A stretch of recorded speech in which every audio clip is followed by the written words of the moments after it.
Max à vous les footeux. Quand on regarde un match, on se demande toujours pourquoi ils ont pas mis le point de penalty à 10 mètres. Juste pour faire un chiffre rond. Et pourquoi pas faire 9 mètres 15, comme sur les coups francs. Mais au fait, pourquoi la distance entre le ballon et le mur doit être de 9 mètres 15? Et là aussi, ils pouvaient pas faire un chiffre rond. Ah mais c'est lié? Il y a même un petit lien avec la famille royale britannique et le cricket. Non, pas le cricket, le cricket. Et ouais, on va regarder ça dans un max de culture foot et je peux vous garantir qu'après avoir vu cette vidéo, vous en saurez plus, garanti, plus que la moyenne des fans de foot sur cette planète. Parce que ce point de penalty, c'est une histoire folle.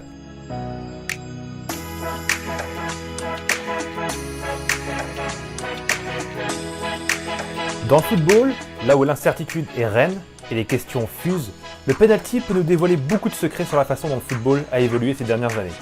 Le penalty, c'est le moyen pour le faible de marquer face au fort, et inversement, c'est aussi un moyen pour le fort qui ne parvient pas à concrétiser sa domination de percer la défense du faible. C'est l'élément qui va débloquer une situation, qui peut sauver un match, voire toute une saison. C'est aussi un sujet de discorde. Péno, pas péno, mérité, volé! Peur du ridicule. Tant de discorde pour un si petit point blanc situé à environ 11 mètres de la ligne de but. Environ oui, parce qu'en plus, il est même pas à 11 mètres pile. Je suis d'accord avec vous, ça facilite pas les choses. Alors pourquoi 11 mètres? À la fin du 19e siècle, en pleine révolution industrielle, les premières compétitions de football ont lieu en Grande-Bretagne. Et le penalty fut inventé par le businessman irlandais et gardien de but, William McCrum, en 1890. Le football est un sport accessible. Pas besoin d'une tenue particulière, même si on aime bien s'afficher à l'époque. C'est un sport populaire accessible à toutes les classes, y compris la working class. Alors c'est bien gentil tout ça, mais pourquoi avoir créé le penalty?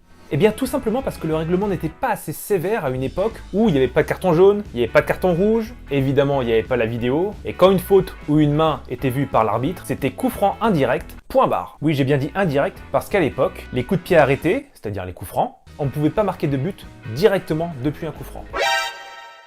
Fallait d'abord faire une passe à un autre joueur avant que cet autre joueur puisse marquer. C'était donc un règlement particulièrement inflexible et surtout qui a avantagé largement la défense. Pas l'équipe qui tentait d'attaquer, de créer, de prendre des risques. Les défenseurs, ils n'hésitaient pas à sortir la charrue et commettre volontairement des fautes. Surtout quand c'était près de leur but, parce que ça leur permettait de revenir le temps que le coup franc soit joué. En clair, c'est de l'anti-jeu. Mais ce sont deux incidents majeurs qui vont inciter les fédérations à revoir leur règlement. Le premier eut lieu le 20 décembre 1890, durant un match de Coupe d'Écosse. Un joueur a volontairement renvoyé le ballon de la main alors qu'il était sur la ligne de but.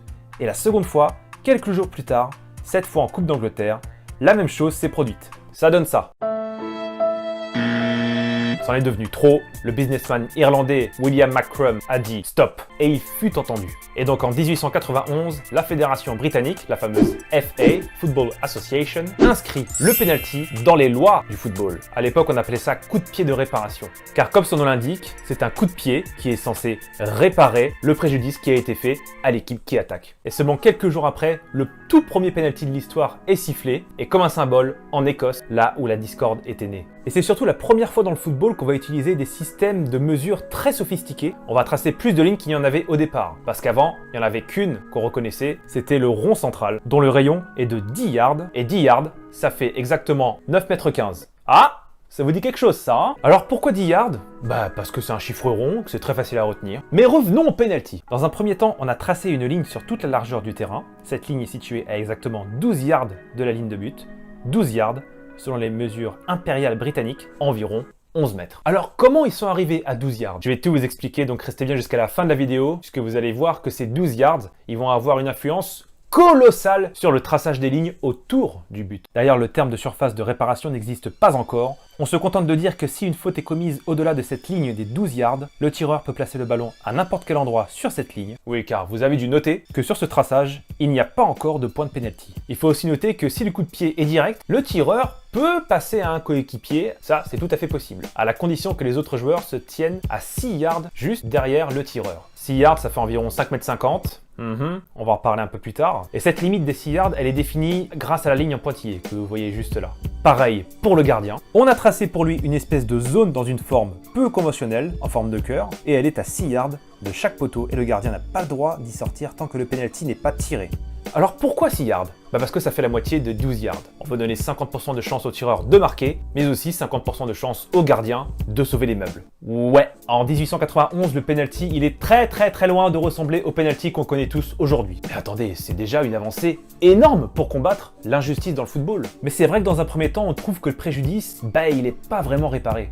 Car le dommage causé, il est énorme pour l'équipe qui attaque, mais on réduit ça à un espèce de 50-50. C'est pas encore très juste. C'est pourquoi on va assez rapidement changer le traçage et renforcer les règles en faveur de l'équipe qui a subi le préjudice. Et en 1902, c'est l'apparition du point de penalty. C'est donc la disparition de la ligne de penalty qui est remplacée par ce point situé à 12 yards, 10 mètres 97, 11 mètres. Et l'autre nouveauté, c'est l'apparition de la penalty box. En anglais, la surface de réparation, qui est donc la surface où, si une faute est commise, le préjudice doit être réparé et un penalty doit être accordé. Et vous vous rappelez de la petite surface du gardien? On va la transformer cette fois en rectangle, ce qui est un peu plus cohérent, vous me l'accorderez. Et elle restera à 6 yards. Regardez sur ce plan, on voit très bien que la petite surface du gardien elle est à 6 yards, et vous rajoutez 2 x 6, ça fait 12, on arrive au point de penalty.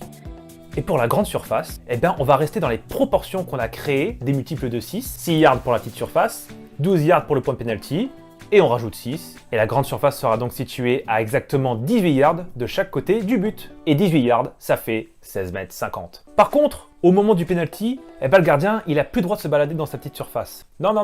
Il doit rester sur sa ligne et il doit être totalement immobile pour ne pas gêner le tireur. Et tant que le tireur il n'a pas touché le ballon, le gardien il n'a pas le droit de bouger. Il doit rester sur sa ligne. Mais alors, elle va servir à quoi du coup cette petite surface? Cette petite surface, on va toujours l'utiliser aujourd'hui, c'est la surface des 5 mètres 50. Ça va juste servir au gardien de se dégager lorsqu'il y a une sortie de but. Sur ce, ça nous dit toujours pas pourquoi le point de penalty il est à 12 yards. Patience mes amis, patience. Restez bien jusqu'à la fin, je vais tout vous expliquer. Les années passent et le coup franc direct fait son apparition. Il est directement inspiré du penalty. Mais on décide pour favoriser la réparation du préjudice que les joueurs soient placés au plus près à exactement 10 yards, environ 9 mètres 15. Et à votre avis, pourquoi 10 yards? Eh oui, parce qu'on a déjà cette règle en vigueur pour le rond central. On va également appliquer cette règle pour les coups francs et tous les autres coups de pied arrêtés, y compris le corner. À propos, vous avez déjà vu ce petit trait tracé près du poteau de corner? Si c'est la première fois que vous le voyez, sachez que c'est la marque des 9 mètres 15 qu'un adversaire ne doit jamais franchir comme tout coup de pied arrêté. Et comme tout bon coup de pied arrêté qui se respecte, les joueurs aussi doivent se tenir à 9 mètres 15 lorsqu'un penalty est tiré. Sauf que y a un léger problème sur le traçage. Un très gros problème. Parce que la surface de réparation est de 18 yards, mais le point de penalty est situé à 12 yards. Du coup, 18 moins 12, ça fait pas 10 yards, ça en fait 6! Et les mecs, ils se sont pas rendus compte de ça avant 1937. Ah là là là là! Eh ouais, on n'a pas vu. Pendant plus de 30 ans, l'arbitre tentait tant bien que mal de faire respecter les 9 mètres 15 sur les pénaltys, mais c'était quand même assez compliqué. Du coup, devinez ce qu'ils ont fait. Ouais, je vous promets qu'ils l'ont fait. Ils ont ramené le rond central jusque dans la surface de réparation, puisque je vous le rappelle, le rayon du rond central est d'exactement 10 yards. Ils vont mettre le point de penalty comme centre de ce rond. Mais comme la surface délimite déjà la zone rouge dans laquelle personne ne doit pénétrer au moment du penalty, on a finalement gardé le quart de rond comme marquage nécessaire. Et oui, c'est l'introduction de l'arc de cercle, le fameux D. Haha! Vous le saviez pas ça, hein? Avouez, la prochaine fois que vous verrez un match, vous verrez, sur tous les penaltys, il n'y a aucun joueur qui doit pénétrer dans le fameux D, comme on l'appelle.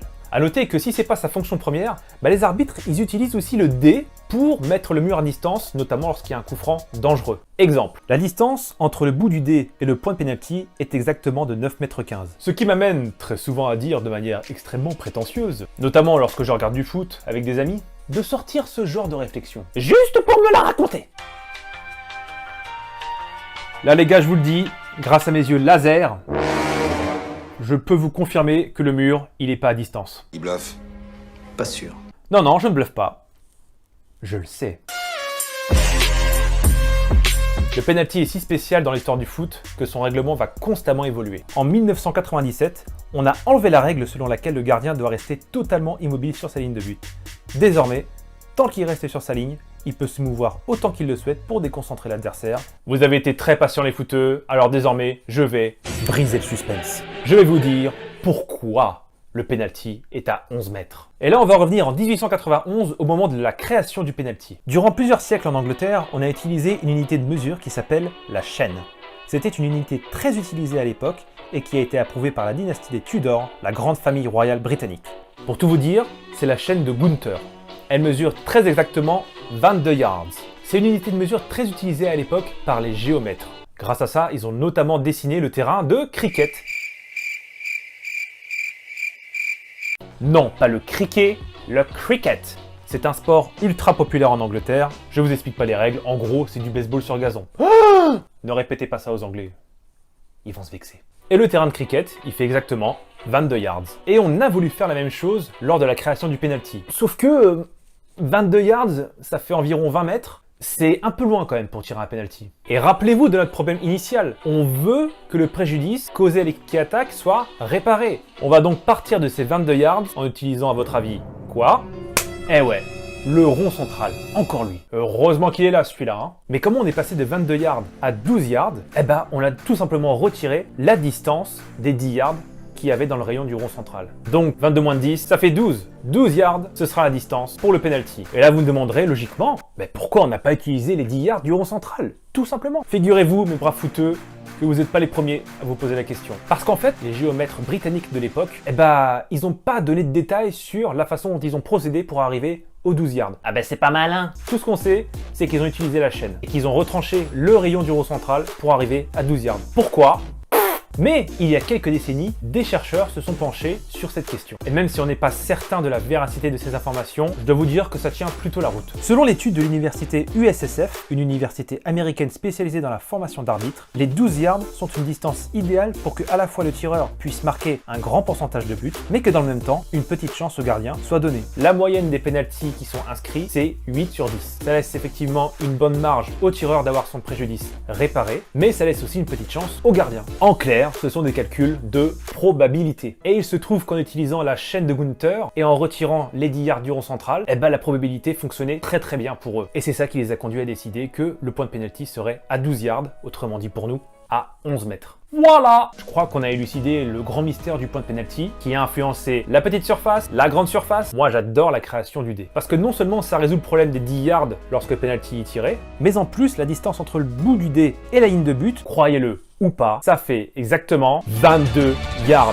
La chaîne de Gunther. Et c'est tout sauf un hasard. Car lorsqu'ils ont créé le dé devant la surface de réparation en 1937, ils ont voulu rendre hommage au créateur des penalties environ 40 ans auparavant en incluant la chaîne de Gunther. Et ça fait exactement 22 yards. Je trouve que c'est l'alliage parfait. Voilà, j'espère que vous en avez appris autant que moi lorsque j'ai préparé cette vidéo. Si vous avez aimé, n'hésitez pas à vous abonner, à laisser un petit like. Ça m'aide énormément à vous soumettre du contenu créatif. Max à vous!